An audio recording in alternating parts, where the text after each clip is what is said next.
Hello again. Well, I'm still here in England enjoying some lovely summer weather at last, and even though I'm finding it hard to break away from watching the tennis at Wimbledon, I thought I'd follow up on a video that I did last week on feelings. I got a lot of great comments on that one, so it must have struck a chord, I guess. My thanks to those who wrote in, by the way. Last week we talked about how we not only tend to avoid feelings, but also resist sharing what we feel with others, especially if it's painful. In England, it's what we call our national reserve, I guess. But we also know that stuffing our emotional pain over the long term is bad for our health. So I thought I would go over some of the mechanisms that we use to avoid confronting our pain and, as a consequence, fail to heal it. But let me start at this outset here by saying that many of these strategies are in fact natural defense mechanisms essential to our survival. They protect us from emotional overload in moments of intense stress. Well, this is not happening. Here's a denial response, for example. Or, no, I can't accept that, I can't accept that. That's denial. Temporarily suppressing our pain until such time as we can be psychologically ready to confront it head-on is another safety mechanism that we use. In extreme cases, like when a child is sexually abused, repression is used to block the pain completely out of conscious awareness. We also talk of abused children learning to leave their bodies under such circumstances in order to avoid the pain. So far so good. But the problem comes when we adopt these mechanisms as long-term strategies. Then they work against us and cause all sorts of physical, mental, and emotional problems, such as depression and even cancer. So let me go through them real quick for you so you can recognize them within yourself or in somebody else. Denial, I've already mentioned. Extended out in time, it becomes suppression and even repression.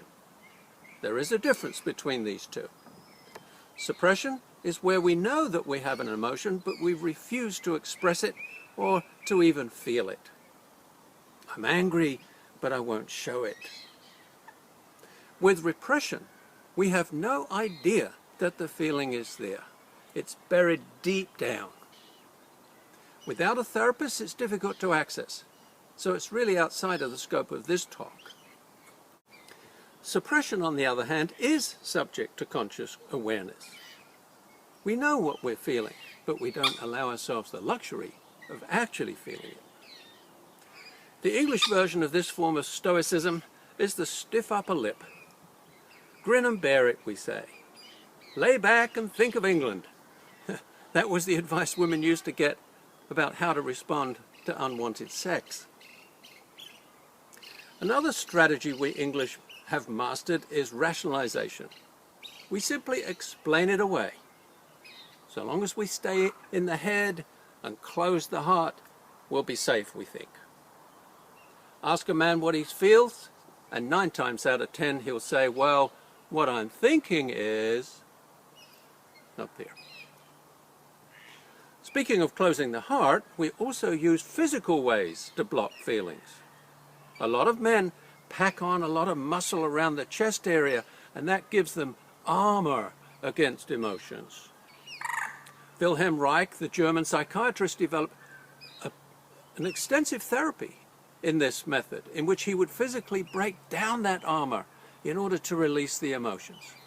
A lot of body workers use this technique to this day and get very good results. Another way to avoid feeling is to play the spiritual bypass game.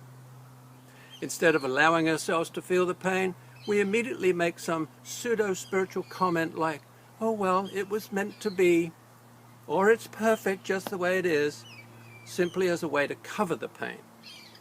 But the pain doesn't go away, however. Pain denied is pain repressed. It's the same with positive thinking. We use it to avoid the negative feelings by immediately denying them, making them wrong, and then replacing them with some entirely false positive feeling. Again, this is simply another form of denial.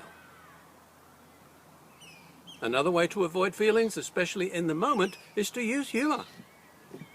If it should happen that during an intimate conversation a feeling starts to arise, we make a joke. That interrupts the feeling and saves us from becoming vulnerable.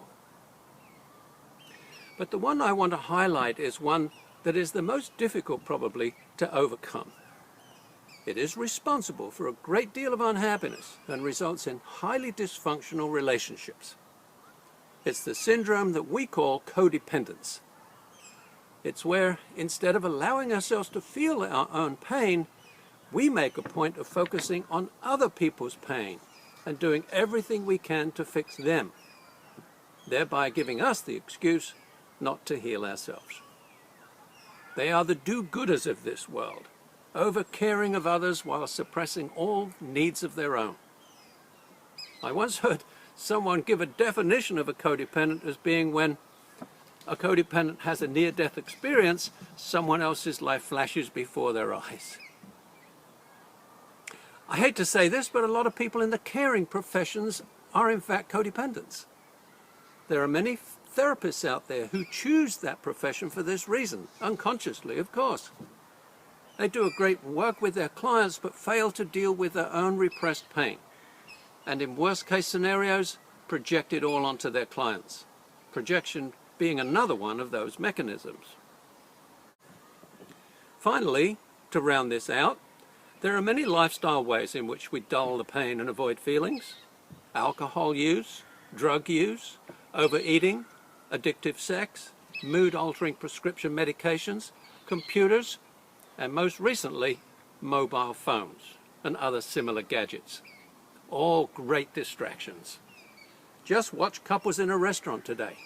A good deal of the time, both of them are focused on the little screen and not on each other.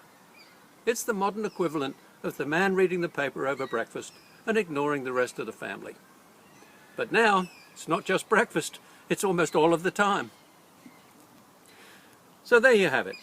All the ways we avoid the richness of life that feelings offer. By denying our emotions, we live a limited life, cut off from ourselves most of the time and living almost entirely in our heads. No wonder that 1 in 5 people are on antidepressant medication in this country. And even then, it's only masking the real problem. Next week, to continue in this vein, I will tackle the question of how to deal with anger and other emotions. Until then, thanks for listening.